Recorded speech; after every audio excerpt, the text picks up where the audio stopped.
lason. Uy, pahingi. Mga may lason. Ala, ate, ubos na. Susumbong ko kayo, nakabidyo kayo. Sige, hindi niyo ako binigyan. Ate, ubos na, tingnan mo. Ang kakaunti na. Mga may lason. Ay, tang ng lason yan. Di sana namatay na kayo. Uy, ate naman, pahingi. Mamaya makain na Ano ko naman yan? Pag ikinagayuma, kami muna. Ay, hindi ka magagayuma. Ito, kung mo bibigyan yan ha, baka may gayuma. Pahingi. Ano naman? Patikim din ako. Ate naman. Sila nakaka-addict, may lason nga. Tama ito, sir.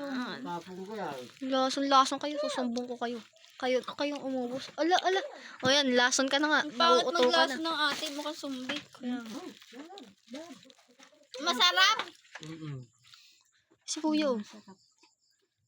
Masarap pala ako dyan. Sama? Huwag ka mo naman to. Ay, huwag mo ko bibigyan. Nirep pa daw yan ni Dair. Mukha nga akong lason. Iyon na. Kuya, parang cellphone. Hingi ako. Saglit lang. Ang galing yung ginagawa ng isda. Ate?